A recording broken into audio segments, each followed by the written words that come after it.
to join us can view it later on the Decolonizing YouTube channel, and I will share that on social media, as well as emailing it to everybody in attendance as well. So if you do want to share it with anybody who hasn't been able to join the group for whatever reason, then you're welcome to do so. Those of you that are speaking, please bear in mind that it is recorded. So at any point when you're sharing your story, if you don't want your camera to be on, then you can just take your camera off and speak through audio. Okay. So without any further ado, Manny, do you want to go first? So just introduce yourself before you start, and then you're responding to the topic, how have schools failed Black boys? Hi, thank you. Good afternoon all. So my name is Emmanuel Awayelu. I'm a primary school teacher, a Senko, a governor in a school in Newham, and I teach and I work with young people with social, emotional, and mental health. And I'm also a director for a charity project called the Reach Out Project. So yeah, I guess to start off with, how have schools failed Black boys? I mean, the easiest way to do it is to talk about my own personal experience. So I went to a school in an area, I guess, that would be classed as quite a racist area. So I went to a Roman Catholic school in Bermondsey.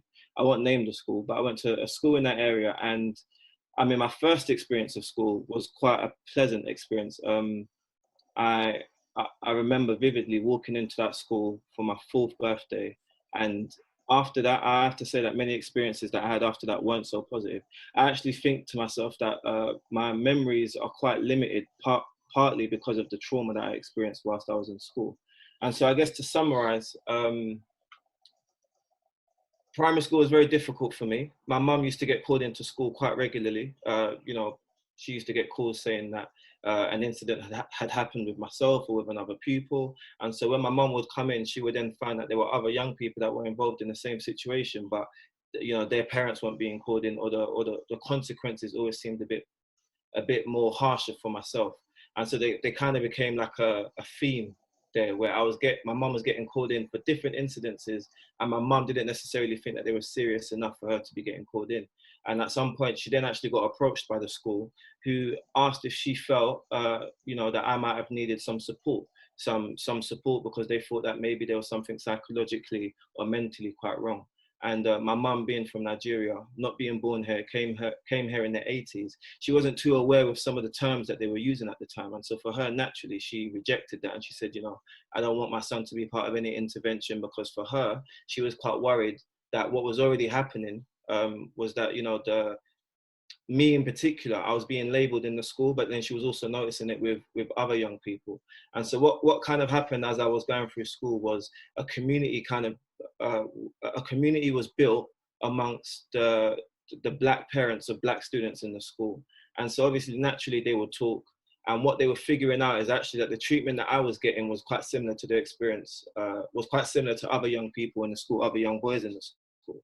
And I remember this quite well, actually. When I was in year 3, I believe, there wasn't many of us Black students in the school, by the way. And so what was happening was we were all being clustered together initially.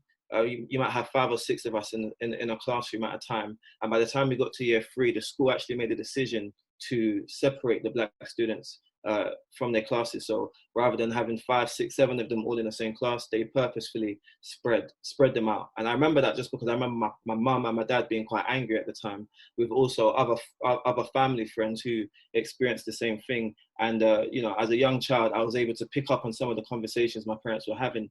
And that's when I really started hearing the term, racist, but without actually understanding it for myself.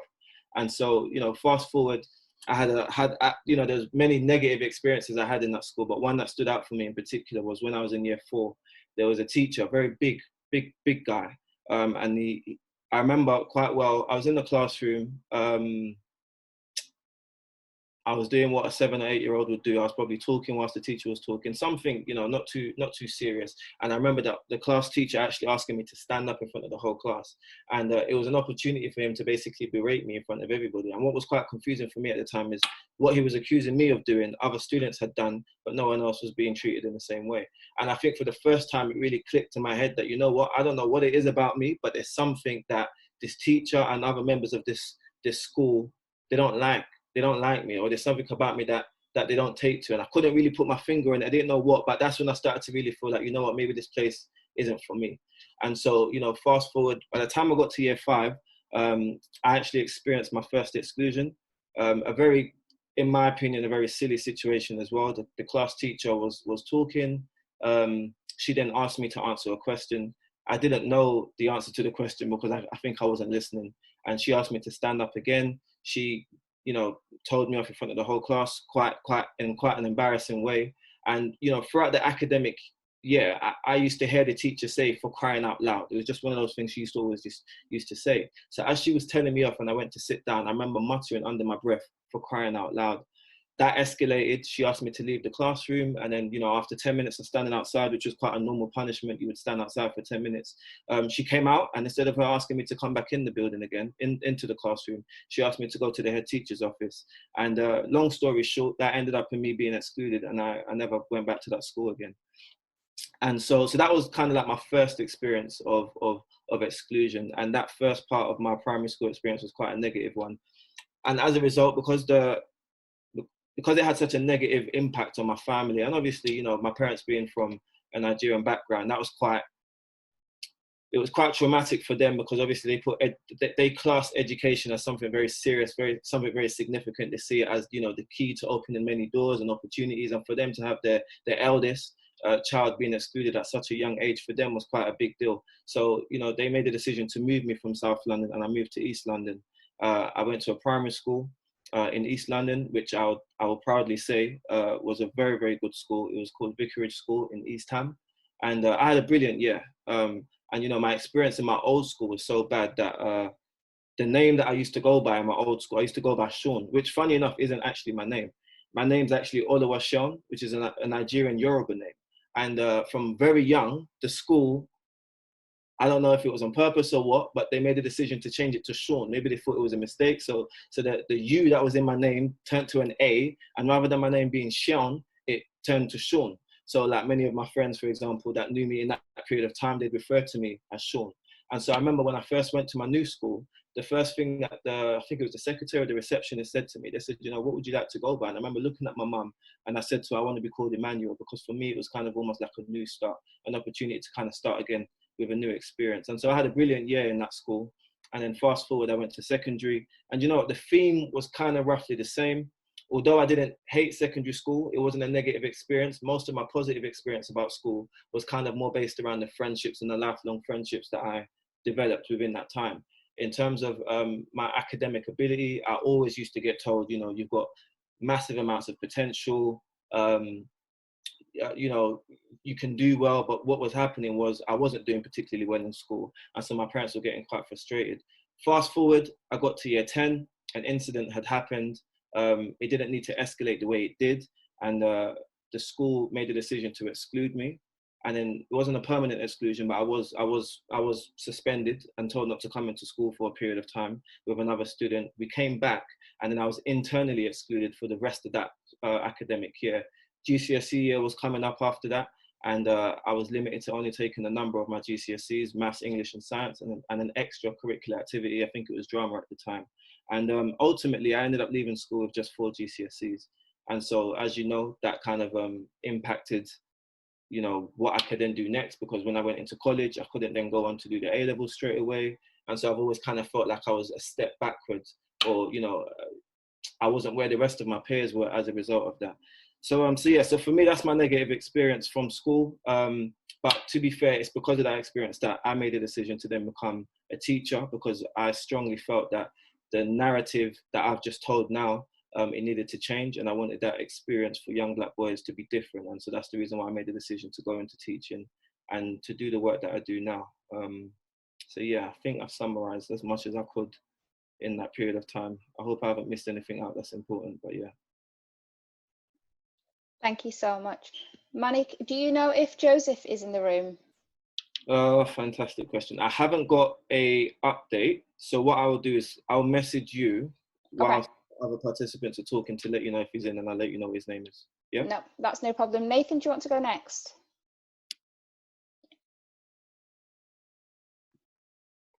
Hi everyone. Yeah, I am Nathan Fraser Carroll. And yeah, firstly, thanks for so many people for turning up for this. It's really great that everyone's wants to get involved. Special thanks to Dr. Muna Abdi for providing the space for these young Black men to talk about their experiences. So diving right into it, I wanted to speak predominantly about my secondary school experience as opposed to my primary experience. My experience in primary school, however, was a lot more inclusive. I remember hearing stories from my mum, and just like Manny, I feel a lot of the negative experiences I might have experienced at a young age could have been clouded by a lot of the trauma and not really knowing what was going on at the time. But in terms of my secondary experience, it was one that was really characterized more by loneliness and underrepresentation, and generally not knowing how to respond to the what I realize now were acts of racism that were going on. So, I mean, my secondary school experience was really characterized by, I mean, I can think of countless number of occasions where people would say to me, "Oh, you're not really a Black person, are you?" Or, you know, you're not really Black because you don't sound like a Black person should sound, or you don't act like a Black person should act. And to me, that really highlights a lot of the nuance that's missed when we talk about Black people, because there's no one way to identify as a Black person. We're a large spectrum of people with a large spectrum of interests, and behave and speak and come from all different parts of the world. But really, a lot of young Black kids don't feel armed with the right language and the right tools to respond to situations like that. So often it gets brushed over, and these same sort of narratives get reproduced, especially in schools. Well, my secondary school was in Hertfordshire, in Potters Bar, which was a very white school. I was one of 2 Black boys in my year. We had another 1 Black girl, but that was it for the entire year group. So statements like that would be commonplace in my schooling experience, and really it was a lack of education around what it meant to be Black and have a Black identity that characterized a lot of this. I can remember specifically my mum having to campaign and go in and be called in multiple times and ask for me to be able to wear my hair the way I wanted to wear it, because I had my hair in cane rows and I had long plaits when I was younger.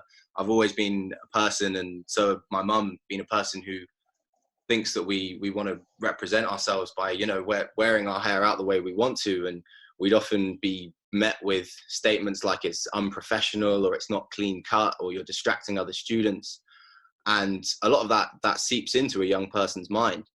But in terms of the negative experiences, it wasn't all so overtly negative. Now I look back on it, there were lots of very well-intentioned comments and statements that people made that only now I realize weren't actually productive in the conversation of talking about race.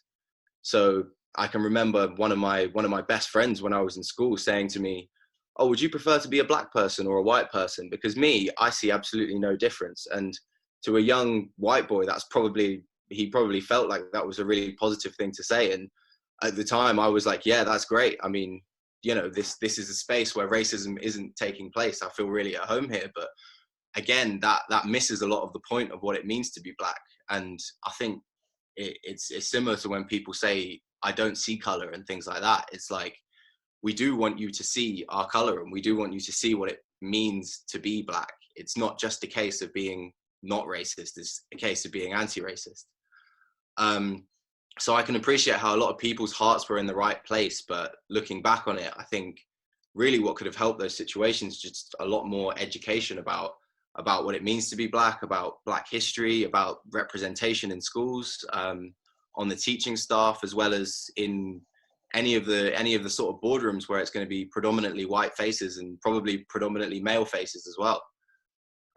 So I think a lot of that gets missed, and I would have benefited massively from studying something other than, you know, the slave trade and the civil rights movement, because every time I would be in a class where something like that would come up, everyone, and I'm sure other Black people in this room have experienced it, everyone turns to you to say, you know, what's your opinion on this? Like you're the voice of your entire race of people. And often as a young person in a classroom, especially when you're the only one there and you haven't been exposed to lots of educational materials about race and what it means to love yourself for your skin and your culture, you don't know how to respond to those situations. So a lot of the microaggressions and things that get said just get brushed under the carpet, and you actually end up not addressing them. And that in itself is encouraging just the reproduction of the same sort of narratives. But I think it wasn't all negative, and the opinions that people held were more to do with ignorance than anything else. Just to cover one more example that I wanted to talk about, there was one case when I was in, I think maybe year 8 or 9, and I was removed from the classroom. It was one of the heads of years came out and took me to a small classroom on my own, one-on-one, and interrogated me about some online bullying that had been happening on the school portal. You know how you can email and message people and things like that, and they'd flagged a lot of the discussions there, and they'd seen that the person was called Nathan, but there were 3 other Nathans in my year, and it was almost automatically assumed that I was going to be the one doing the wrongdoing and causing up trouble. And I was interrogated for about an hour or so, despite my protesting and saying this wasn't me, I have nothing to do with this, I don't know what you're talking about. And only once he went back and looked online and checked the last name to see that it didn't say Fraser Carroll, it said something else, did he actually offer any form of apology. And that apology came in the form of offering to buy me a donut in the lunch hall at lunchtime, which was just ridiculous to me. And you leave those situations feeling like completely powerless. You feel almost that your personal integrity has been violated. And aside from the fact that that event happened to me, you still reproduce these narratives, because there's a whole classroom of white kids who see only the black kid get taken out, and he comes back an hour later and everyone's like, "Ooh, what did you do? You're in trouble." And I think it's really hard to break away from those things, especially when you're in structures and systems in the world where you're really underrepresented in terms of your views and the right way things should go on. And I don't think it's right for young boys to be able to have to stand up for themselves in that way, because I mean, I'm sure we've all seen the conversations recently that you know, it's a privilege not to be able to teach your kids about racism that affects black people, you know, because black people will have to tell their 3-year-old or their 4-year-old, as soon as they're capable of understanding that their skin is a different color, that they're going to be treated differently in certain areas of the world. And yeah, that's mainly what I wanted to say. Thank you so much. I'm going to try and find Joseph now because he's next. Just bear with me a moment.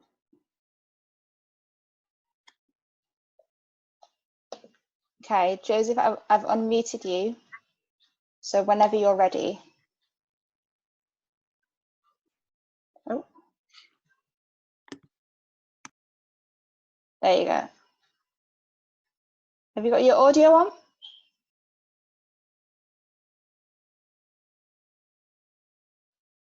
Do you want to try again?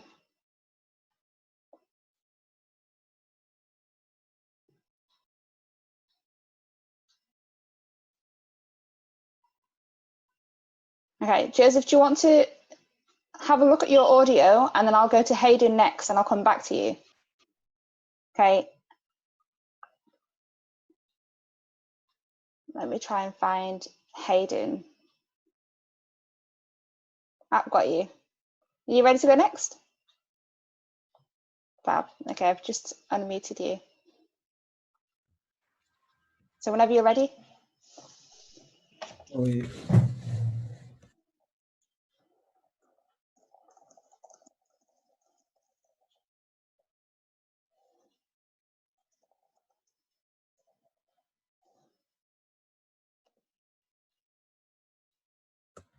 Sorry everyone, my computer's dying. Okay, I'm back. Hey, I'm Hayden, and I live in Sheffield and I went to school here as well. I'm going to be talking about my secondary school and my experience there. Yeah, so I just left secondary school last year and I'm going to be talking about that. So I'm going to talk about it in general at first. And I think my secondary school was quite performative in their like claiming to be diverse.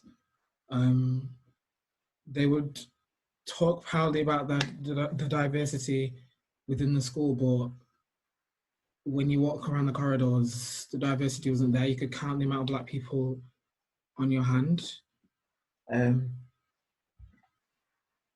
What I feel like my school didn't do is they didn't claim their Black people in a sense, that we were more of a prop to kind of lure more people into the school so that it was more palatable in a sense. People felt comfortable coming to the school because there was this message of diversity and stuff. But you still walk around the school and there's a lot of white faces, which is kind of ticking both boxes for so many people. And I think the people who came to the school were definitely from white areas. This was a very white school in a very white area. So you can imagine the kind of people who would be coming. I'm going to talk about my personal experience now in terms of my relationship with teachers and stuff. The Black boys who did come to my school, I think they did fit like the horrible stereotype of Black boys, which is to be loud and argumentative and aggressive and stuff, which was only true when we were pushed by teachers. But I think in my instances that I didn't fit the stereotype, and I feel like it wasn't because of my queerness, it was because of my femininity in a sense, and that teachers struggled to kind of understand and comprehend like how to deal with me in a sense. My mom did give me the tools to kind of not necessarily fight back, but call out things when I saw them in school, whether that be to other students or to teachers who I felt weren't providing the right education in a way, in terms of their biases to people in their classes. My mum would prepare me with that knowledge to talk up. And I feel like with my stereotype of being a Black gay person, I had that immediately. People thought that I was sassy and that I was going to come for them if anybody crossed me in any type of way. So I was regarded as rude. And when I did speak up, that just got me into a lot of bad situations because, yeah, teachers just thought that I was trying to have a dig at them for no reason. And in actual fact, I think I had a certain kind of maturity which I was able to see right from wrong in a sense. I could clock that the Black boys were being taken out of school, and like I'd question like, what have they done? Like, I was here, I can talk up on their behalf and stuff like that. And that just, I don't feel like the teachers in my school, they understood me in a sense. I'm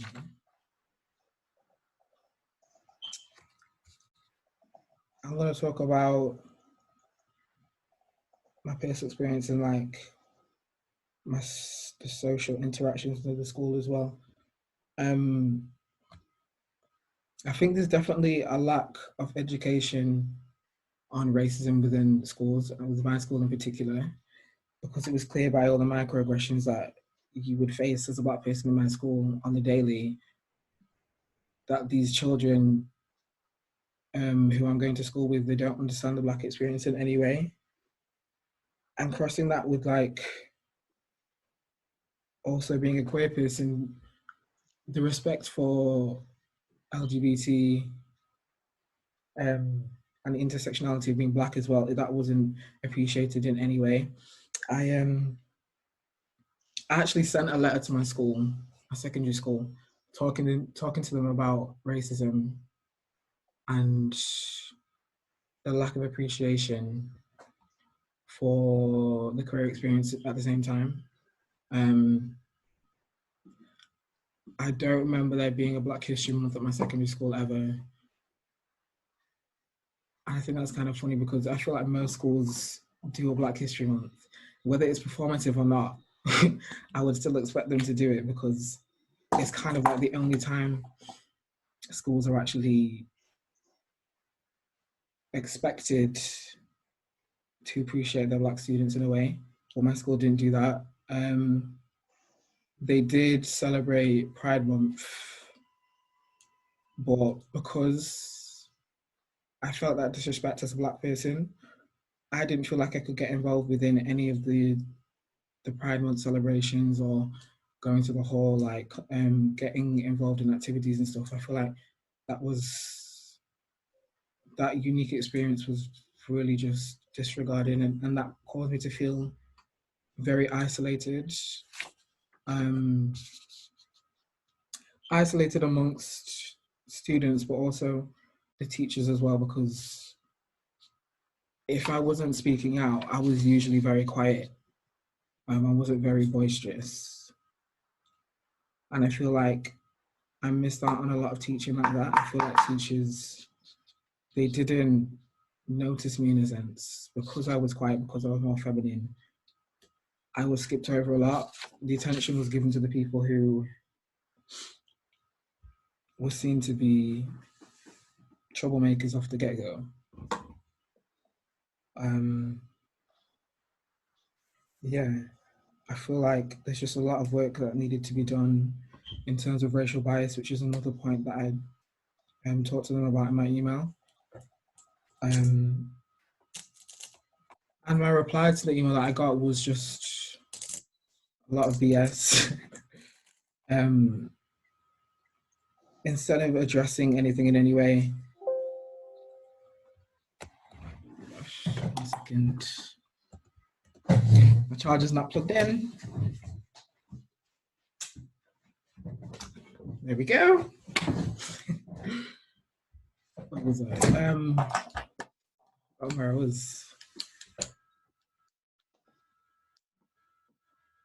Yeah, my letter. My reply.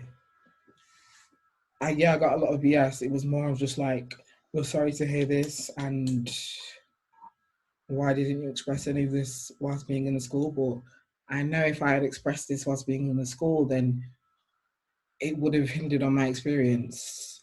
I would have been given a worse reputation. I know that my estimated grades might have gone down because, for whatever reasons, but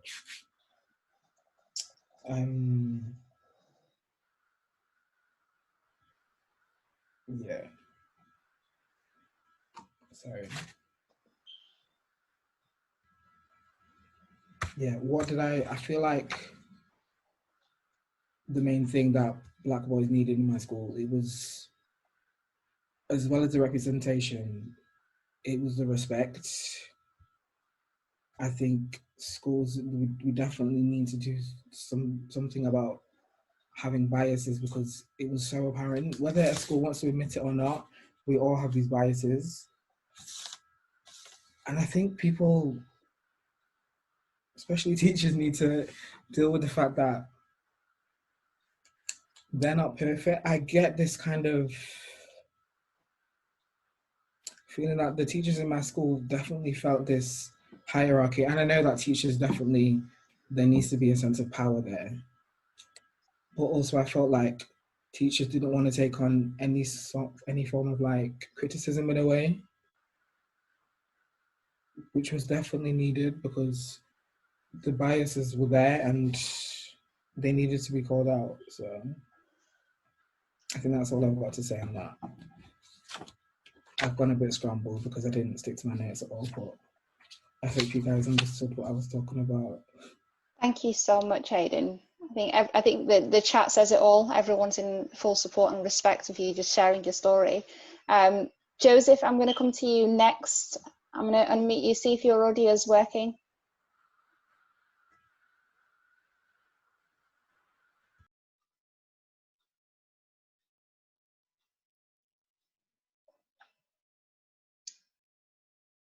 Joseph, do you want to check if your audio is working?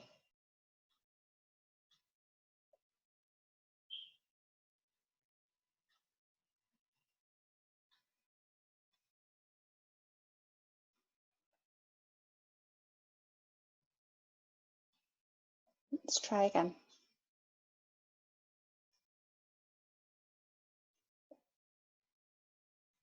Do you want to try now?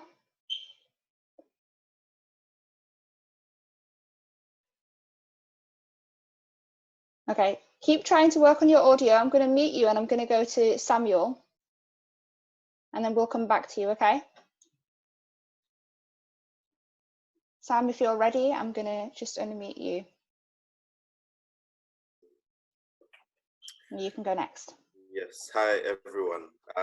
Yeah, my name is Samuel Ofosu. I currently work in youth justice with young offenders. I guess, yeah, my story is sort of, I'm going to try and keep mine very brief and just because of time. But I just want to start from year 7. Basically, when I first started year 7, I became close friends with another people who was white. And sort of throughout the school year in year 7, I noticed that achievement-wise, our results, our outcomes, everything, I achieved higher grades than he did. But come year 8, when in my secondary school, that's when they decided sort of the class, who was in a higher class, who was in a lower class. Even though my grades were higher than his, I still ended up in I think 3 classes lower than him. So as a young 12, 13-year-old, I was very baffled by that. I didn't really understand it. So I went to my head of year, similar to what Emmanuel was saying. My parents were both teachers. So I don't know, I felt a sense of embarrassment to go back to them. They're both African. I don't know, I felt this fear to go to them and tell them, oh, I'm in the lower classes because I'm not doing well at school, which wasn't the case. So when I went to my head of year and asked her what was going on, her only explanation was, oh, we just want to see how things go for the year, and let's see what happens. And then I challenged her to say, well, I've been with this friend of mine and he's in a higher class than me, even though my grades are a lot better than his. So comparing the two, shouldn't it be the other way around? And she was just like, no, that's just how things are for the year, just stick it out and see. And to me at the time, I guess my resilience was just, okay, let me try and do better this year. I ended up working twice as hard in year 8. I ended up working twice as hard and trying to improve everything that I was doing. My attendance was always high anyway. It was only sort of later on down the line that I realized they were just trying to have a balance of how many students who were white were in the higher classes and how many Black students were in the bottom classes. So if you don't meet the quota, you kind of just end up at the bottom, unfortunately. So throughout my school year, I just kept pushing myself, working twice as hard than most of my friends or most of my peers that I was around. Thankfully for me, I managed to pull myself through. But I guess the main thing that I want to focus right now is the young people that I work with who have had a similar experience. And for them, they end up going the other way and lose motivation, even though their grades normally would be quite high or at least meeting the national average. They go the other way and start being disruptive. Why? Because they've worked hard, but ended up in a lower class or ended up being pushed back as if they are not as important as everyone else. And from there, it just leads on to suspensions and exclusions. And in the work that I work with, we always say, as soon as we hear a young person has been excluded, that's almost a sentence to prison, because the national average shows that a lot of young people in prison have had exclusions in their education history. You know, and I guess for my work now, it's just like what Nathan was saying, it's all about equipping young people to develop their vocabulary, to be able to call certain things out and to be able to challenge certain things, but to also stay motivated to keep pushing.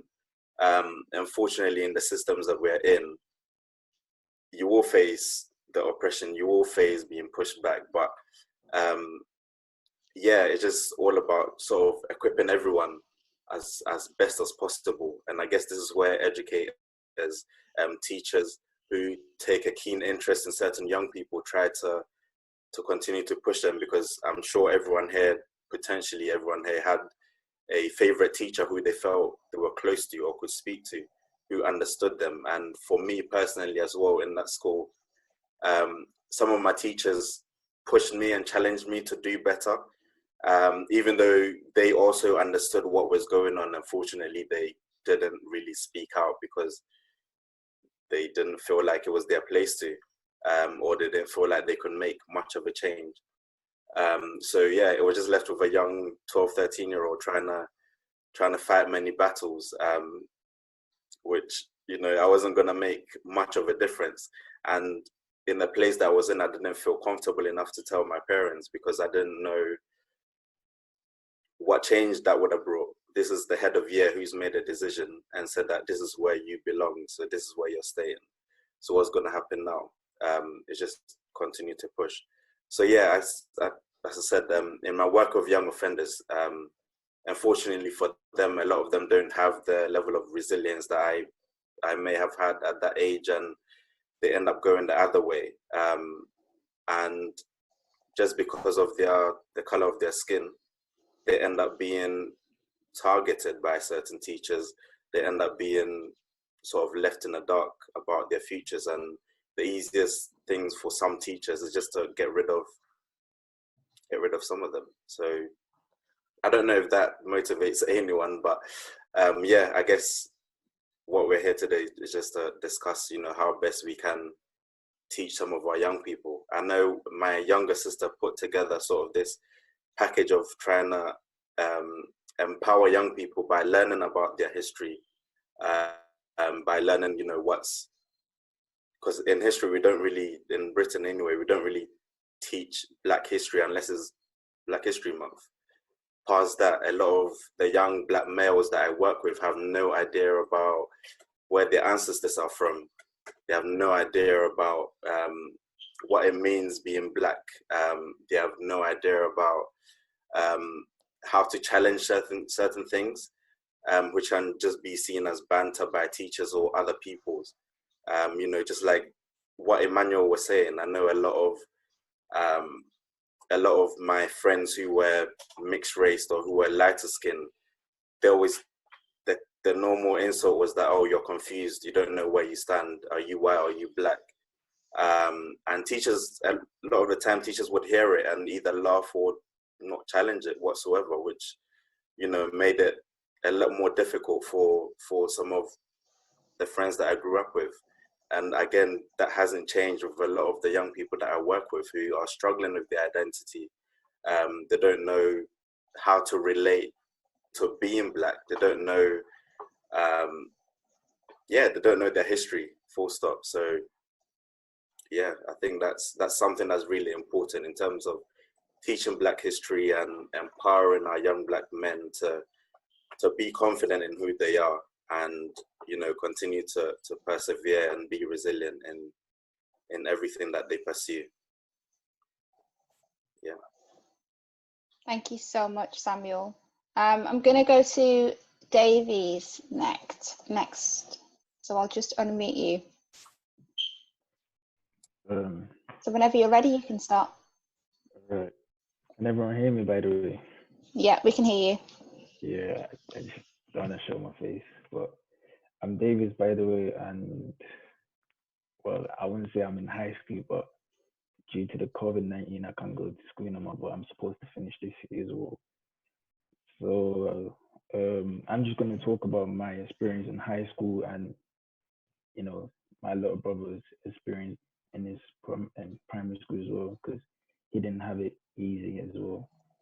So what I'm going to share is that I think when Samuel was talking, he was talking about the fact that, you know, the national grades and everything, how he was working hard twice as his friends, and, you know, he wasn't given the opportunity to move up as he deserved. I also went through that experience as well, where it was time for me. No, it was during when we were picking our options in high school, and I requested to do triple science, but I couldn't do it because I didn't meet the grade requirements. But I went back and checked my grades, and I was spot on. I was literally on the level of, you know, doing triple science. But the teacher said I wasn't allowed, and I have to go and tell my science teacher. Anyway, tried to persuade him for me to do on the course. But one of my friends who didn't meet the requirements got, you know, got the opportunity to go and do it, and I thought it wasn't fair because all year I've been working hard since I came to the school. My dad is always telling me work hard all the time, and I've been trying my best to get to the point, and I finally got there, and now I'm being told I can't do it because I don't meet the grade requirements, which wasn't true. Well, that's that's one of the, you know, the problems I faced in high school as well, and there were quite a lot of incidents, not just me but my friends as well, where, you know, in terms of exclusion or in terms of punishment, my friends will receive it harder than, you know, the other people as well. Like, what should I say? Yeah. So a lot of young black, you know, when we're being punished, especially when it's between young black youth and, you know, other race, it's not fair in a way.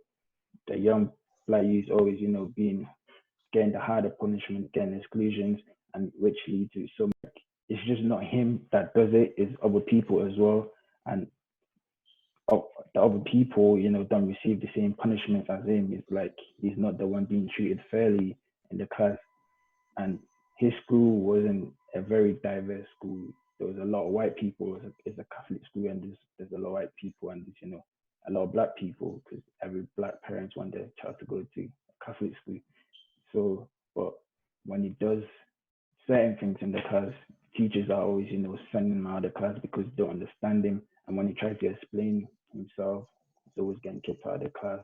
And that brought a lot of disagreements. And recently he was moved from his school to a new school. And now where he is, even though there's a lot of black people, and I mean, there's a lot of white people, and even though sometimes it causes a lot, not just a bit of trouble in the class, you know, talking, being a bit talkative, he still have that respect. Like, the teachers have that respect and, you know, time for him and understanding, try to understand him. And since he started the new school, he's been performing so great compared to his, you know, his old school, his academic. Like, my dad was telling me how he's been improving and all, you know, all this. And one more thing I will share about high school as well was, I mean, if during, well, starting year 11, one of our teachers started to put, you know, mentoring session in place for, you know, the ethnic minorities in this country. And we started, you know, partaking in them sessions. So what she's trying to do is, you know, try to educate us as ethnic minorities to be able to understand our place in the society, and, you know, how we should, you know, we should behave, and when certain things come to us, because the world out there is very big, and, you know, we need to be able to understand how we should be treated and how we should treat others as well. And that is going very great, you know. So I think I'll just leave it there. Thank you so much, Davies. We're gonna try and go to Joseph, and then we're going to, and then Mustafa. Waffle.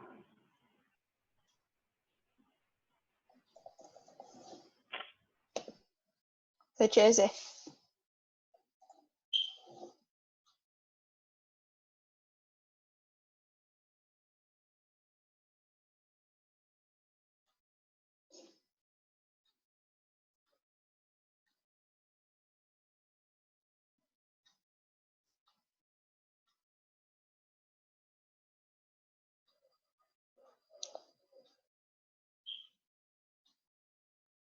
Are you still having audio issues?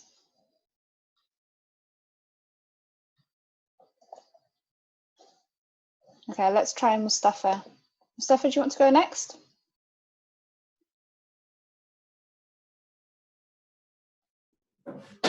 Hello? Hi, we can hear you. Yeah. Yeah, you can hear properly, right? Yeah, we Okay. can hear you. Yeah. Hi, everyone. My name is Mustafa Mohammed. I'm from Sheffield. I'm 26. I'm a assistant project manager for an infrastructure company that builds railways and bridges. Well, starting off, I'm going to keep it brief. It's just, I'm going to go, instead of going into the wider topic, I'm just going to keep it simple and talk about both my experiences. I used to, secondary school, I went to Silverdale School. That was located in the Ben Screen area of Sheffield. So that's more, it's predominantly white upper class. And coming from where I come from, it's about more towards the city centre, is the Boom Hall area of Sheffield. It's predominantly black. So there was one incident I remember. There was this was when I was in year 11, in fact.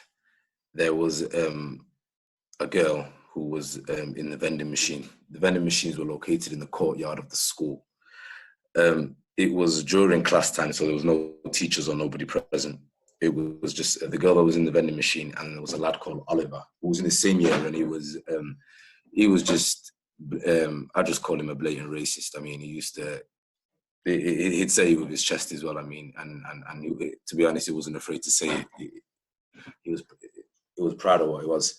So then he must have seen this young girl. She was called Fatima. She was in a vending machine. She was obviously there first, and while she was using it, it must have pushed her out of the way. And then she must have gone, "Excuse me," and then he goes, "Oh, I don't care," right? And then she's like, "Oh, well, I'm first." And then he goes, "Yeah, well, I'm white and you're black." He just said it to her blatant like that. So then he must have pulled her headscarf off, and then he pushed her to the ground. Two lads must have seen it, and then they've all got into a fight. The teachers and everybody got involved at that point. And long story short, the two lads who helped the girl were both black. I mean, they got excluded, and the boy didn't get excluded. That was, I mean, I remember we had a word with the head teachers, and they was like, no, I was like, okay, if you take the race out of it, and if you take the race out of it, it's simply violence. I mean, the whole basis of the two black boys getting excluded, for a couple of days was they acted violently, but the white lad Oliver, he acted violently first. So it was sort of double standards there. And secondly, my other experience was in the year of 2011, I got into a bit of trouble with the law. On that topic there, I finished my GCSEs at that point. I was going on to my A-levels. It was January. I had an exam, I remember, that morning. I ended up getting arrested that morning. Missed my exam. A week later, I went back to school after the court proceedings were done at the moment, and then I was released on bail. Then what happened was I went to school and explained the fact of why I missed the exam. Then the teachers obviously weren't too happy. I mean, I wasn't too happy about it myself, and I put my hand up. It was a mistake that I made, and I'm not going to make no excuses for it, because everybody, a part of growth is just, a part of growing out of what we're trying to fight here is everybody owning up to their mistakes. So then basically what happened there was I told one of the teachers, and one of the teachers,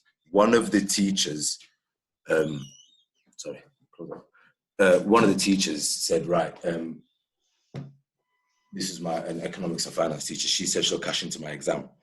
The other two teachers basically said, we're not going to cash into your exam. I mean, it's just going to be a waste of time. You're going to end up, I mean, you're not going to end up doing it. there's no point in us cashing in. You're just a waste of time, really. So I had to go back a year, and I went over to High Stores, which is literally just a 15-minute walk up the road. And then I carried on with my 1A level at Silverdale. Then the other two, I had to restart from AS, and I went to High Stores. So then when I went there, a week into it, the head teacher pulled me out of my class and blatantly just had a go at me. And I didn't understand what she was talking about. And she said to me, this was the first time in her career as a head teacher at school, and she was a head teacher for about 30 years or so, that youth probation services had to contact the head teacher, basically regarding myself. And then I said, well, I'm guessing that's part of their job, because at that time I was 16, and I'm guessing it's part of their job. I mean, as youth offending services, I mean, they have to contact schools or whoever they do need to contact. And I mean, that's out of my control. And I don't understand why she was upset at the fact that she was taking it out on me. And at that point, I left. And then I was trying out, I was doing my best. And I mean, I wasn't stupid at school. I knew what I was doing. So regardless of that, I mean, I was going to my lessons, but then I always had to request 1 day off to attend court. 1 day off a month. Sometimes it was twice in a month. And at that point, the head teacher pulled me back out and was like, look, I asked her next Friday, I said to my teacher next Friday, I can't attend because of this. But then whatever homework and work that was set, or whatever assignments that needed to be done, I was on top of it. So to be honest, I was not missing out on anything but lesson time and not attending class. So the head teacher pulled me aside and says, you can't, I'm not letting you go. And I was like, I was sort of stuck in between a rock and a hard place. I was like, if you don't let me go and I skip court, I get into further trouble.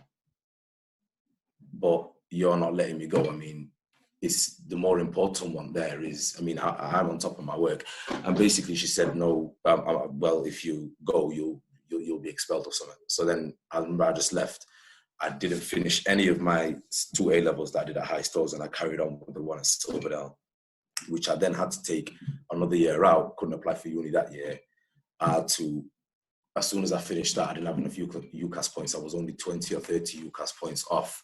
I wrote to the university explaining my situation and explaining what I could have potentially come out with had I had not had these obstacles in my way in terms of these school teachers and just their blatant disregard and sort of anger towards the one mistake that I did do, which I did end up taking my punishment on the chin. I didn't go to jail. I mean, I had a very, very good youth probation service officer at the time who, I didn't get a custodial sentence, but they put me on a youth rehabilitation program because of what I could potentially achieve and the one mistake that I made. But I mean, that's my story there. And I say that I fought tooth and nail to get where I am now. But majority of the people I see now looking at that, I don't think I can say the same for them. I mean, everybody is different. Everybody has a different level of resilience. And some people potentially, for that one mistake they do make in their teens, or whether it be in their adult life or whatever, they just carry that mistake on with them forever and ever and ever, and just repeatedly punished. And when you look at the majority, it's just due to the color of their skin and just the lack of help ethnic minorities do get. So that's my 2 personal experiences there. Okay, we're going to restart. I'm just having a look at the chat, and there are a lot of impassioned discussions that are taking place. I'm just going to quickly remind everybody of the principles that we looked at the start. So please respect the stories that have been shared with you. This isn't a place of judgment, and it isn't a place of raising questions about details about people's stories. So think carefully about the questions that you're asking the young men. Again, take care of yourself. That's to the speakers as well as to people that are listening in. To the speakers, if a question I ask you doesn't feel appropriate, please let me know, and you are not obliged in any way to respond to any of these questions. And again, don't quote people's experiences outside of this space. It needs to remain as confidential as possible if you don't have their permission. And please be mindful of language. I know everybody's really passionate about this topic, but let's just bear that in mind in how we phrase questions. I'm going to unmute all of the young men, and I just want each of you initially to just give me one brief statement on what you think needs to happen or could have happened in order to improve your experience at school. And then I'm going to go through the questions, and whoever feels like they want to respond to it, you're more than welcome to. So I'm just going to unmute you all. So Manny, do you want to go first? Just a quick statement on what you think could have happened, been different. I guess briefly, I think the first thing I'd say is representation matters, not just in terms of how many teachers that we have, but I think also just general staff, whether it's people that can support and liaise with the families. I think one of the difficulties that my mum and my dad had was that they didn't really have a great understanding around some of the terms, some of the systems, the policies around the school. And because of that, you know, teachers are able to manipulate certain situations with the school because they had no knowledge. And from personal experience, where there's been families who have had difficulty engaging or interaction with other members of staff, you know, I would then be able to step in to say, actually, you know what, this is what we're doing. This is how we're trying to support your child. And, you know, on the flip side of that, where there's colleagues or staff members who are making questionable remarks or, you know, making decisions that clearly show a lack of understanding around the culture of the people that they're dealing with, you know, you're able to then kind of step in and question that. So I think for me, what could have been different is obviously, you know, the same issue that we see now 20 plus years on, representation, having more Black members of staff who just understand and are prepared to help and support not just the school, but also the families. And I think ultimately, because of my personal experience, negative experience, I would say that you need to have people who are kind and compassionate in the profession that we're in. It always kind of bewilders me how we've got, you know, people who are entrusted to teach and to educate the next generation, but yet they don't show those same qualities or same traits. And I mentioned it recently on my Twitter. You know, British values is this thing that we scream, but from my personal experience, from the experiences that other people have shared today, you know, how do schools even show you know, those British values within their own system? You know, I see SLT members that walk past members of staff and not even give them a hello, you know. So I think for me, it's very important, not only representation, but that the people that you have in the profession where you're teaching young people, make sure that it's kind, compassionate people that you're getting into that industry. And so, yeah, I think those would be my two main suggestions. Yeah. Brilliant, thank you. Hayden?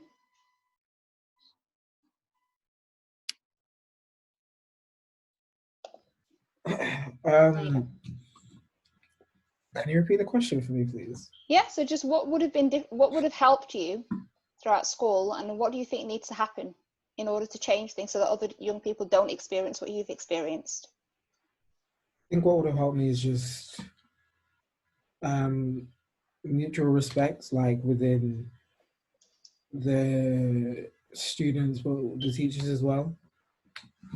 I think because school is like one of the first places where everyone is socialized, I think it would be really important to have, as well as slavery and the civil rights movement, I think we need to have Blackness be taught in our education system, not necessarily in like a normal way, but like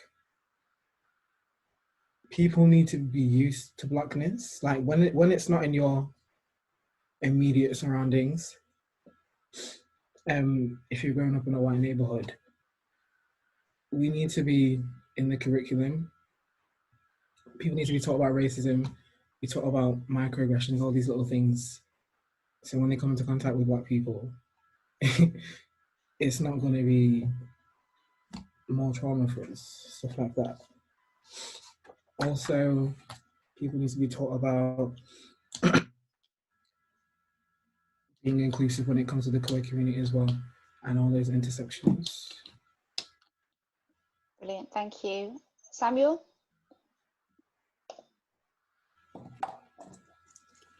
Yeah, I think Hayden and Emmanuel both sort of hit the nail on the head for me. I think it's so important to have an inclusion perspective when it comes to the curriculum. For me personally, in terms of what would have helped,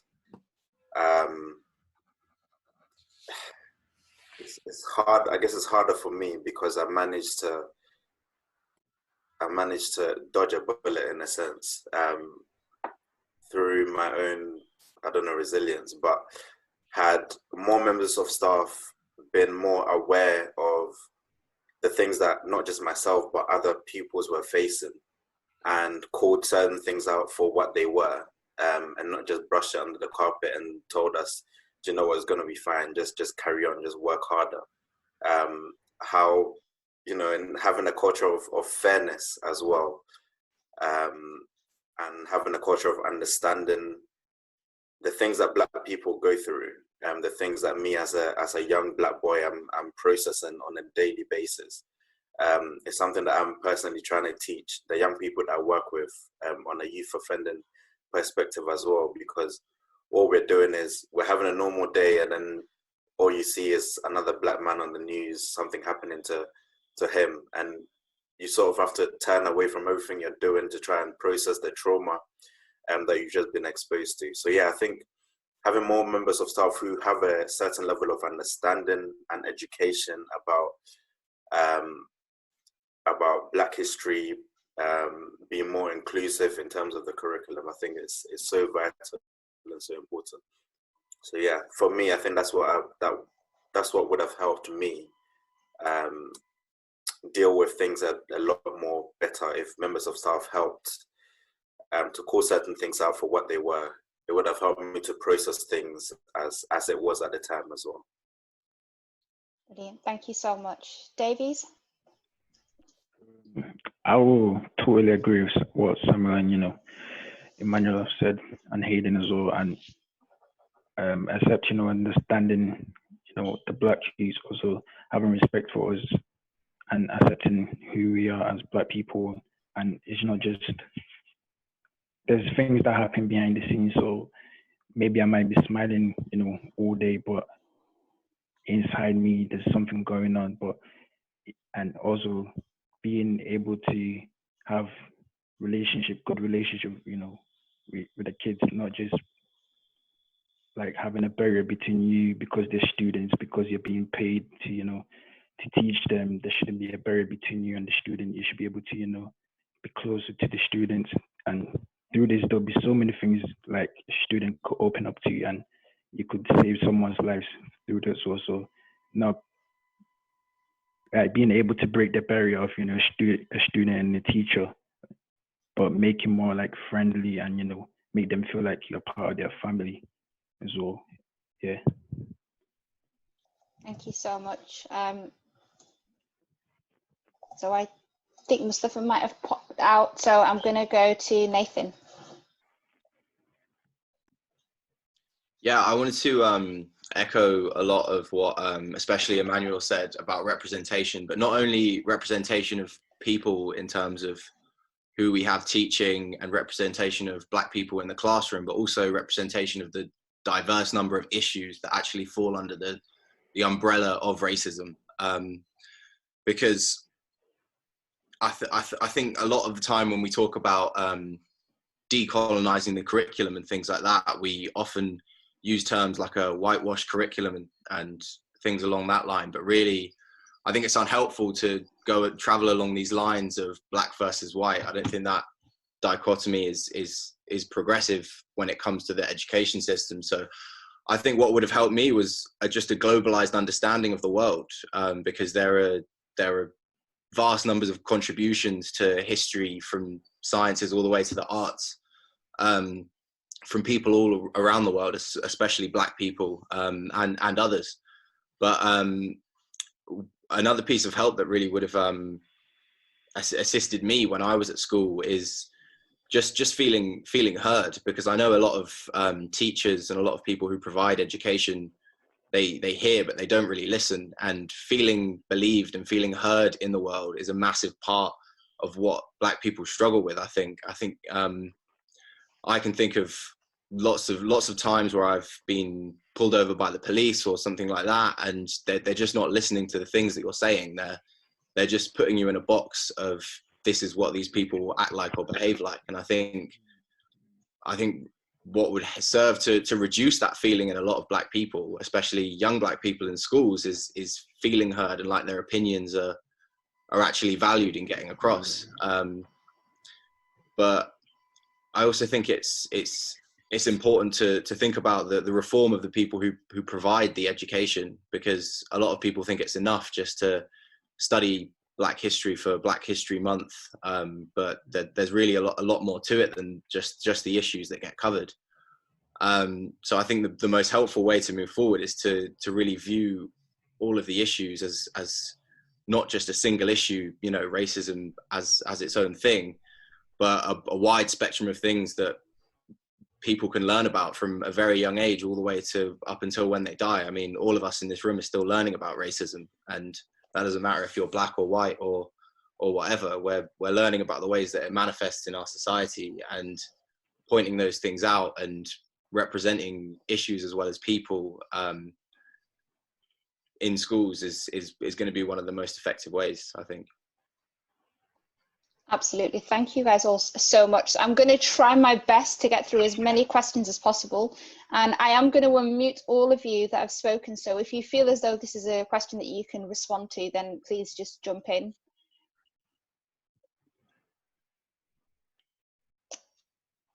So, 1 second.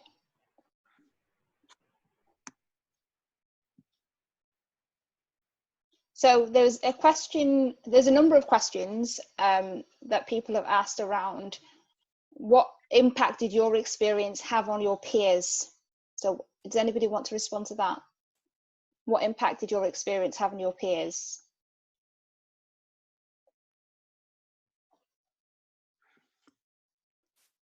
Yeah, I'll respond to that if nobody else is. Yeah, well, in terms of my experience, from my personal experience that I spoke about earlier, I think the impact of seeing Black people treated differently and narratives like that reproduced can be really negative in terms of moving forward. You might have the most well-intentioned white child sitting in a classroom, but they're still taking in everything that they see and hear, and all of the feelings that they feel coming from the teacher and the people in the classroom, whether they be white or Black. So really, I think we can positively move towards people having a better understanding just by representing all of this more. And I think you can't really blame a lot of people for saying things that are actually quite ignorant some of the time, because our education systems just they're not equipped with the power to teach everyone that some of the things that are going on are wrong. Some of the education that they're being given is not actually a real representation of what's in the world. Brilliant, thank you. So there's another question. So I'm just going to throw out as many questions as possible, and you can refer back to one that's already been asked as well. So there's another question. Do you think can you recall any teachers that made you feel acknowledged or appreciated, and how did that affect your experience? So does anybody want to respond to that one?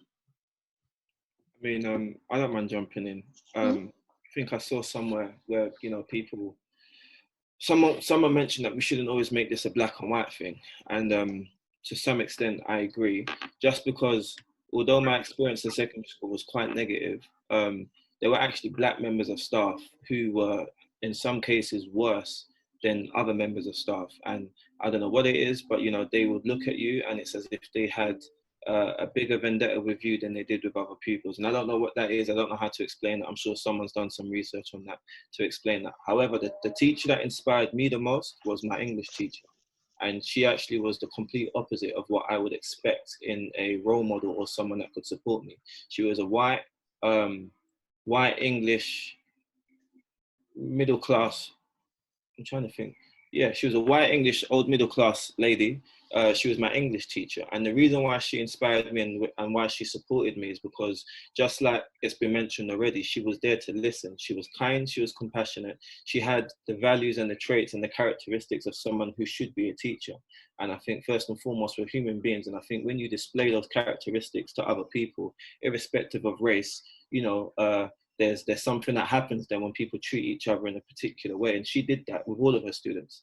And I think for me, the reason why I respected her and why I appreciated her so much is because, one, English was one of my favorite subjects. And despite all my difficulties outside of her lesson, she always used her space, her classroom, as an opportunity for me to be able to express myself creatively. And so that's where I developed the passion to write, the passion to be able to read out loud. And so from an academic sense, she supported me in that sense. But then also coming away from that, when I had difficulties in the playground or when I had issues, just outside of the classroom, one thing she did that no other teacher ever did was she said every break time or lunchtime, if I had any issues, I could just come into a classroom. And I could just come. And so when I would walk into a classroom, she'd just be sitting there, she'd be reading her book, she'd have a cup of tea, and I could walk in, and if I didn't want to say anything to her, I didn't have to. But I knew that I had a space and I had someone that was there and that person was available. And so I think if you get that kind of quality and those characteristics and those traits from all members of staff, at least there you kind of have aside from all the things that we need to deal with in regards to representation in the curriculum, but when you look at the human sense of what our role is, and you've got someone there that actually is compassionate, who loves their job, who is willing to listen, and that's the difference, you can talk to a member of staff, but not all of them are prepared to listen. And I think she had a great ability, to be able to kind of just make you feel welcome and make you feel listened. And I think for that reason, she probably was one of the only few teachers that I would say made my experience a positive experience in school. Brilliant, thank you so much. So there's a question here about the curriculum. There's quite a few questions about the curriculum and whether or not we should have a Black curriculum, and whether or not having a more inclusive curriculum would have improved your experience. So does anybody want to respond to that one? Hayden, do you want to respond to that one?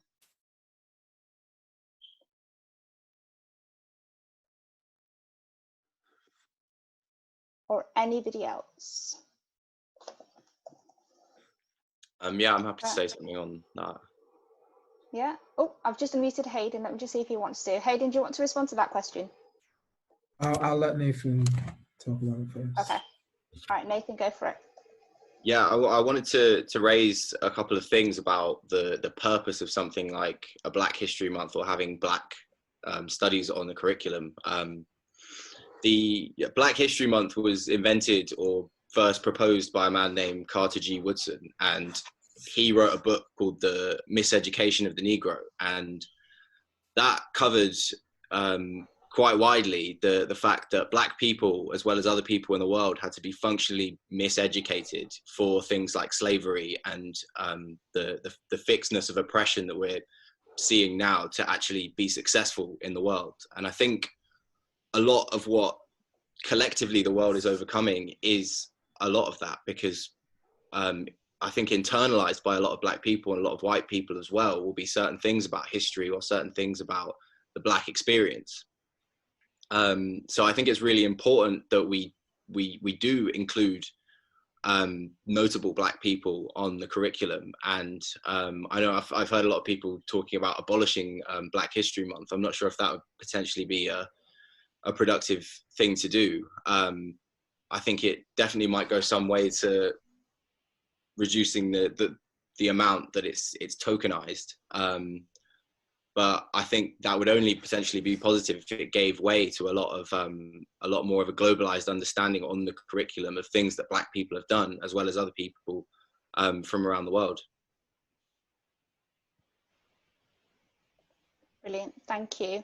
And then there was a number of questions asking about parents and what parents can do to support or advocate for their young people.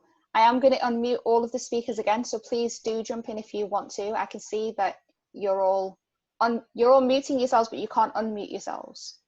So I'll just quickly unmute you. Could you repeat the question again, please, Mina? Yeah, so just the role of parents. What could parents do to better support or advocate for their children that may be experiencing some of the things that people have articulated? So are these the parents of Black students in particular? Yeah. I mean, one of the advice that I would give to parents is, I mean, there's a lot of talk about, the availability of certain texts. And I think one thing that I've actually started doing with certain parents is I've started signposting them to like resources and texts that their children are able to have access to. And what I always do, you know, irrespective of whatever the issue is I always encourage parents to read to their students.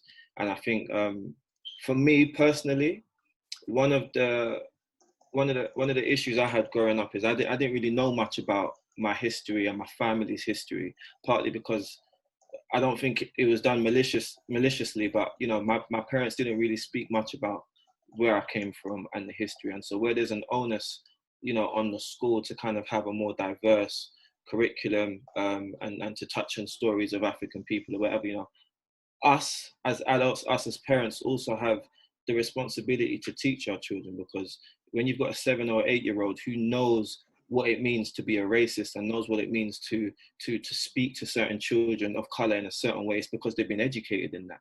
Although it's wrong, they've been spoken to, they've learned that. And so I think we can't expect the school to do what we as a community, as parents, should be doing.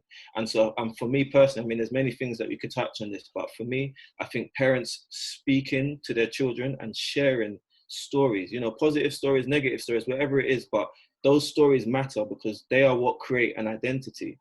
Because, you know, for me, you know, going into school, I can't say I had a strong sense or a strong identity, you know, as an African boy who was born in Britain. I was fluid in terms of the things that I was trying to get into or the person I was trying to be, which is why we allowed the nonsense of Africans versus Caribbeans in school. And, you know, you had African kids claiming to be Caribbean and all that nonsense. Like, when it comes down to it, it's actually the story and the education we're getting at home. When it's created and it's kind of developed from the home, I think you kind of have young people who have at least a stronger identity when they go into school. And then it's not their responsibility then to then obviously educate themselves in other things. That's for the teachers and that's for SLT members. But certainly when it starts from home, and parents take the initiative of actually speaking to their children, not the mentality that we've heard that, you know, children should be seen and not listened to, which is a very, you know, old-fashioned African thing, but that's very much how it was in my house.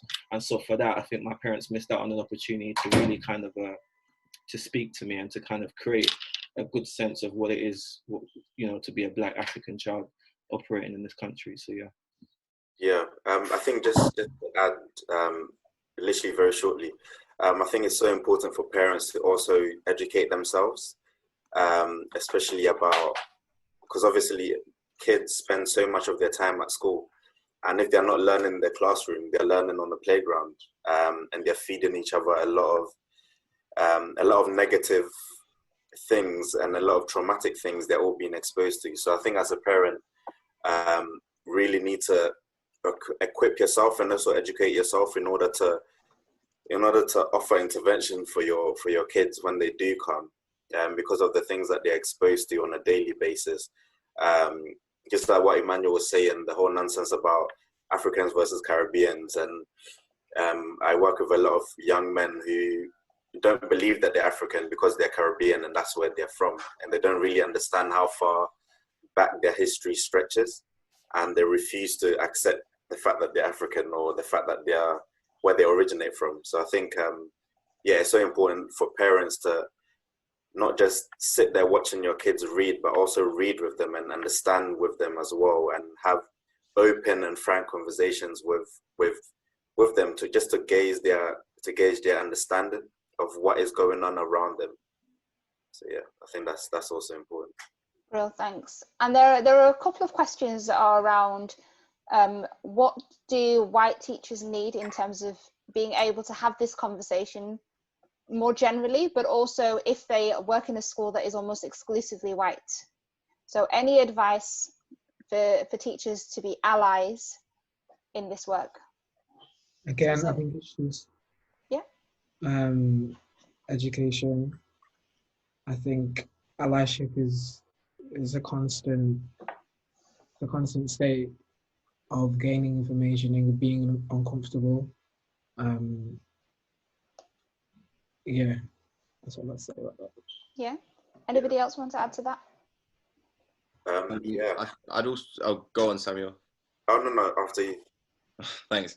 I was also going to say, I think we should have quite a big focus placed on taking the power away from a lot of these words like racism and white supremacy and things like that. I think in our society, especially in British culture, we view it quite a lot as when that label gets put on something, people view it as a personal attack, and they either view it as they are a racist or they're not a racist, and there's only two sides you can be on.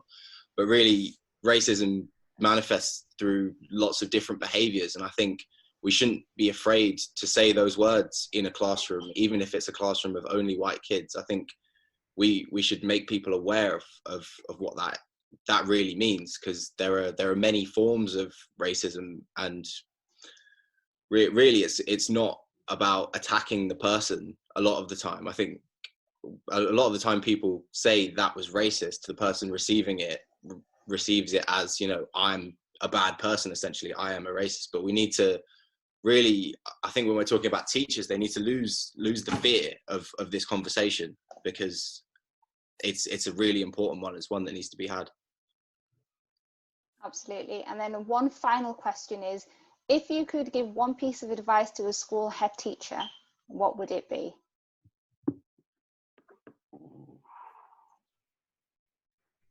So does anybody want to answer that one?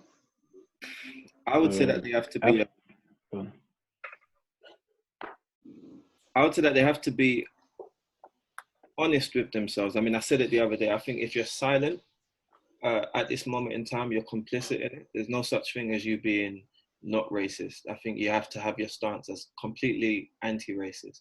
And so with that being said, you have to recognize that actually, you know, the institution that you manage or that you control as a head teacher might have systems, processes, policies that may affect the young people within that school. I mean, a perfect example is hair policy. When I was in school, it was an issue, and it's still an issue now. If you tell a particular group of people that their hair must be in a certain way, what you're doing already before an actual official exclusion has happened is you're excluding those young people. You're telling them that they're not wanted, the way that they look, their identity, there's something wrong with it. And that's fundamentally wrong, because that shouldn't be a judge on your ability to learn or how far you're going to go in life. And so I think head teachers in particular, and even governors, I'd say, because one thing people don't realize is that, you know, head teachers are accountable to governors. So going back to one of the previous questions, if you want to think about how parents can also support and help their young children, consider being a governor, because it's a voluntary role. And if you think your voice isn't being heard as a parent, you always have the option to be a parent governor in your school, or do it for another school to help that cause. But I think specifically for head teachers, they have to acknowledge that racism exists. They have to acknowledge that white privilege exists. And within their power and within their control, they need to be able to look into the policies, the curriculum, you know, the practical things. It's no good them putting out a statement to say that they support the Black families, but when school starts again in September, there's nothing that's been put in place to actually support those young people. One of my first bit of advice is, I would say, make sure that there's a safe space for their young, for their students to be able to share and explore these issues more, and then don't leave it as that token activity. Have something integrated, no matter how long it takes, have something integrated where young people, white, Black, Asian, whatever they are, can explore what racial inequality is, what it looks like. When you talk about the history of Britain, don't just look into decolonizing it and focusing on how can we show what Britain has done. Actually, if you want to kind of show what true history is, you need to go you need to go before colonization and look at what was happening in the 1600s in certain places around the world. So I think first and foremost, it would take leaders to be brave. I'm going to give her a quick plug. Hannah Wilson on Twitter, who is called ethical, I think _leader. I'm sure you know her very well, Muna. She wrote a brilliant blog recently, and the blog essentially was telling white educators to be brave, to be bold, and to be fearless. Because ultimately it isn't Black people's responsibility to remove the systems that have been created to put them down in the first place. And so with that being said, you know, it's going to take white educators to teach themselves, to learn, to look at resources, to read, and then to also call out other members of staff who might be doing things or saying things or acting in a way that you think is potentially oppressing or in some ways kind of, you know, preventing other groups of people to succeed. And so I think you have to step up. It's not just for us as Black educators, it's down to them also to educate themselves, to call each other out, Because, you know, someone made a good point the other day. You could say you're not racist, but then if you've got family members who are sitting around you and making racist remarks and you don't call them out on it, then you're complicit in it. You've allowed it. It means you don't really think it's that much of an issue. Whereas if you're passionate about something, if you really do believe in human rights, inequalities, if your school ethos and your school values is about treating people fairly, giving everyone equal opportunities, whatever it is, then you actually need to show that in the way that you are as a teacher, but also as a senior leader in the systems and the policies that you create within your school. So that would be my advice for them. Well said, Emmanuel. Brilliant. Thank you so much. And I just want to take a moment to just thank you all for just being so generous with your stories and for taking the time to respond to the questions so thoroughly. There are a number of people on chat that are just praising you all and thanking you for your contribution. And is it Isata sent a message to just encourage you all and just say how brilliantly you all spoke. So I'm sure there's plenty of those if you want to have a look through the chat. I'm just going to give the last 10 minutes to two particular speakers that I think are important contributions for this discussion as well. And these are two men who work specifically on some of the areas that our speakers have spoken about. So I'm going to invite them on and then they can introduce themselves. And I'm going to give each of you just 5 minutes each, and I'll be quite strict with it. So Joshua, I'm going to unmute you first.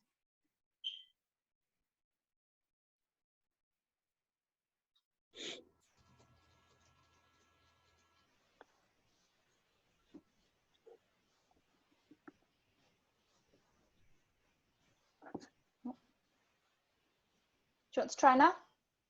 Can you hear me now? Yeah, we can hear you. Hi, everyone. My name is Joshua. Well, my background, basically, I used to be an education advocate, where I challenged I've challenged over 100 permanent and fixed term exclusions across London. And I'm currently part of the No More Exclusions working group to basically advocate for no more exclusions. And in dealing with the question, how have schools failed Black boys? I think one of the direct answers to that is essentially through the legislation which applies to the exclusion process, and also the lack of understanding through the willingness or the willful ignorance of some teachers.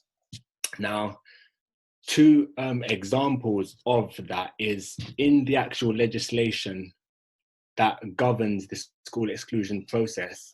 It's the application of the two-stage test for exclusion, which in my experience has been incredibly detrimental to Black boys specifically.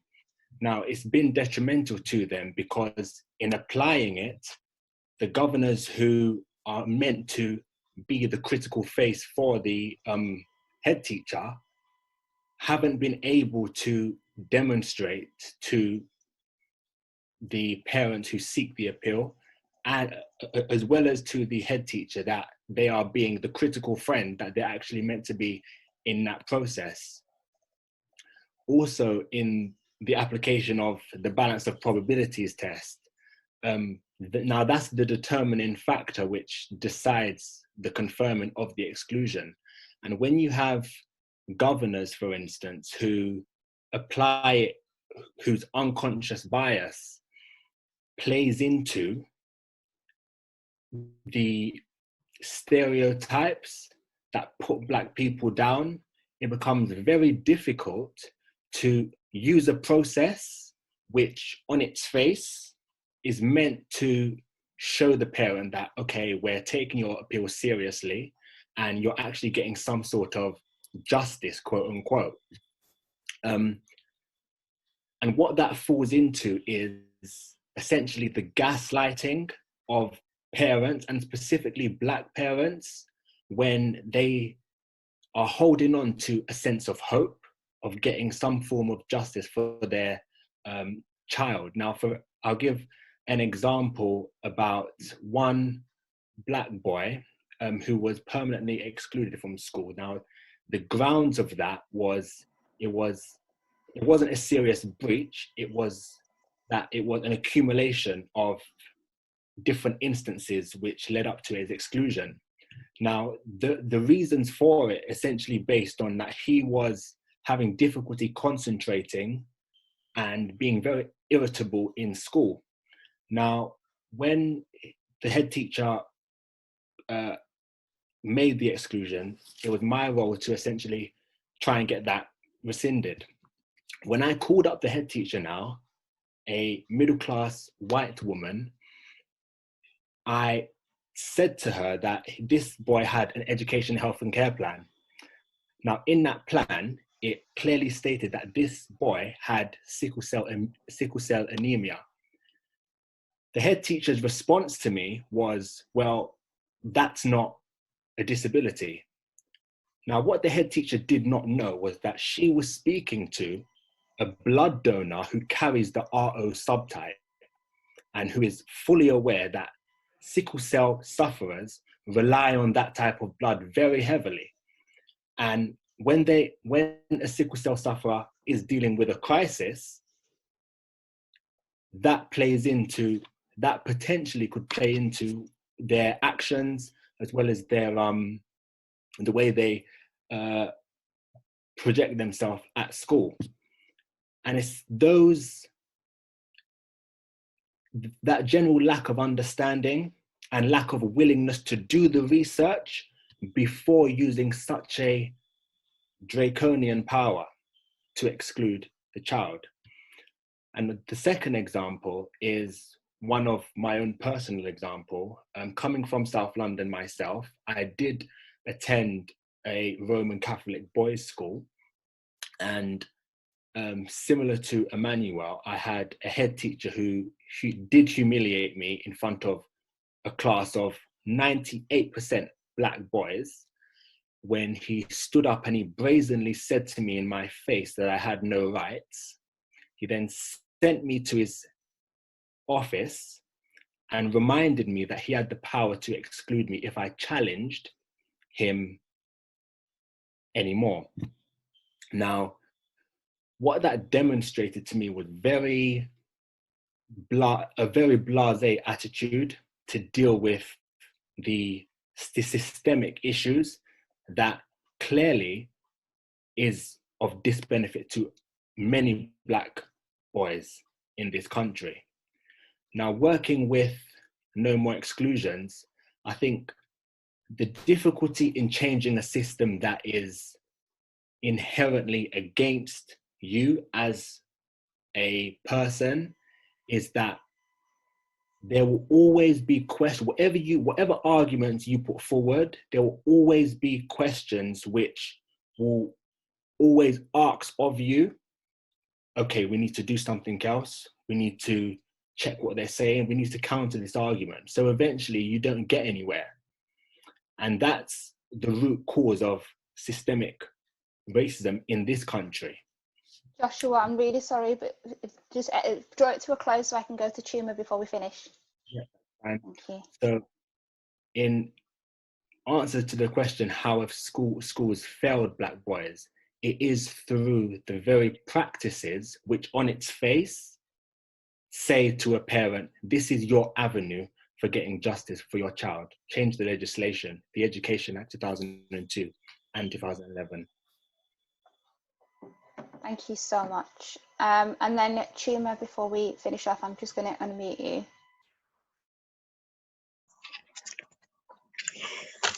Hello, can you hear me? Yeah, we can hear you. Lovely. Good afternoon, everyone. First of all, I want to say thank you to Emmanuel, to Nathan, to Hayden, Mustafa, Samuel, and Davies for sharing your stories, and also thank you for Muna for giving them the platform to do that. It is different times right now, and as a black man myself, I must say first, I'm a humanities teacher. I've been teaching in North London, East London, all over London actually for the past 10 years. But I have to say, as a black man myself, I have been forced to look at and reflect on my own experiences of racism because of what is happening now. And that is because it's been such a traumatic occasion. for all of us. And I've had to do things that I've never had to do before, and write down things that I've never had to write down before, things that I've had to accept, suppress, and normalize just to get on with life. So once again, thank you all for sharing your stories. It's very, very important to go through that process, because it is a process that we need to go through, because there's a lot of trauma in our communities. There's a lot of normalizing in our communities, and if we don't accept it, like, it just sits in the back of your mind and it rots away. And you have to get it out if you're going to heal and if you're going to improve your well-being. Now, I joined No More Exclusions about a year ago, and what we are a abolitionist coalition grassroots movement, okay? And the mission essentially is to bring an end to the persistent race disparities that exist in the education system, and in particular, school exclusion policy. We want to affect change at the legal level, policy level, practice, and a cultural level, because we need to ultimately attack it at all of these angles if we want to build a system that essentially truly works for all of us. Okay, so we are a grassroots community group of activists. We go up and down the country, we deliver workshops. And when we say no more exclusions, we're not just saying that in isolation. What we mean is how can we be more inclusive as well? Because we need to improve the level of inclusivity in our education system. We need to look at the students we are working with. We need to look at them as individuals, as human beings, and like a lot of you've said, learn to be kind, learn to be more thoughtful, learn to be caring, rather than just dismissing them, because a lot of people are suffering. You know, I agree with Hayden when he said it's not really about the dichotomy of black and white. We shouldn't focus on that. However, what I will say is that, you know, I remember, I will never forget the first time society told me that my skin color will make a difference. When I was 6 years old and I was told that I couldn't play kiss chase until I got another black girl to play with me. So that was the first time I was made aware of my difference of my skin color. All up until recently, when I was told by a fellow colleague that black men have grudges. And there's so much we need to do to work together. So what I would say is we need everyone to unite, but also we need our white colleagues and our white teachers we need to look at themselves. We need to recognize and accept our own prejudices and biases. Somebody asks, how can I help without appearing to be the white savior? How can I help our BMA be black and global majority people without coming across as the white savior? Well, to do that, you need to be uncomfortable first. You have to get uncomfortable before you get uncomfortable. It's important. That means looking at yourself, looking at any prejudices and biases you may have, accepting it, and then learning to move on. Then you can really learn about new experiences. And I'm so glad that I look in this chat now and I see so many different people from different backgrounds that you signed on to this conversation. You wanted to be part of this movement to change things for the better. Now, it is more than registering for a Zoom call. In case you thought it would be that easy, I have to say no. Now it means when you go back to your classrooms, and you go back to your schools, and you sit in those all-white SLT meetings, and you want to say something about the black and global majority children in your school, you might be the only voice, and you might be looked upon as a troublemaker. And it's down to you in those situations to keep fighting on, because that's what we have to go through every day.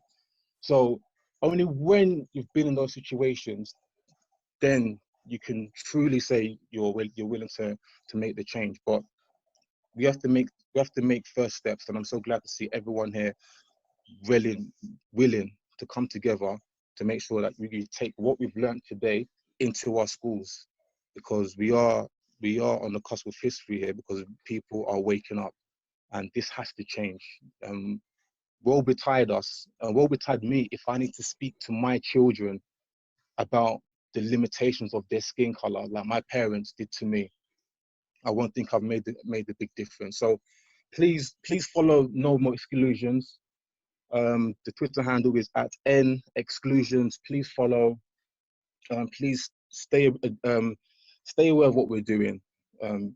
Please, if you see us at any events, come forward, come and share your experiences. We need activists right now. We need more people to make the structural change that is needed, because that's where the racism sits, at the table of power. Unfortunately, that's where it is. Okay, and unfortunately, guys, I don't have access to it. I don't have access to that power system. So we're going to need some help from everyone. Okay, so please, thank you for your time. Thank you, everyone, for being here. It's really encouraging to see so many people willing to make a difference. Thank you so much. Thank you again, Mina. Well, thank you so much, Chima. So there's nothing else to add to that other than to just thank all of the speakers that we've had for being so generous with your time and with your stories, for giving us the opportunity to ask you questions and for responding. And for everybody who's asking on the chat, just to say that this is just part 1 of the conversation. Part 2, next week, we're going to be talking to activists, teachers and parents about what we can do to better support Black children in education. It will be on the same day and time, so it'll be Tuesday at 4 p.m. And when I email you all the link to this video recording, you'll also see the link to register for next week's discussion as well. I'm sorry for the technical difficulties that some people had, but I'm glad all of you were able to join us. Your feedback would be hugely appreciated. So my email is still attached to the registration link that you've received. Any feedback about today's session would be greatly appreciated. I'll just end it there. Thank you all so much and enjoy the rest of your evening.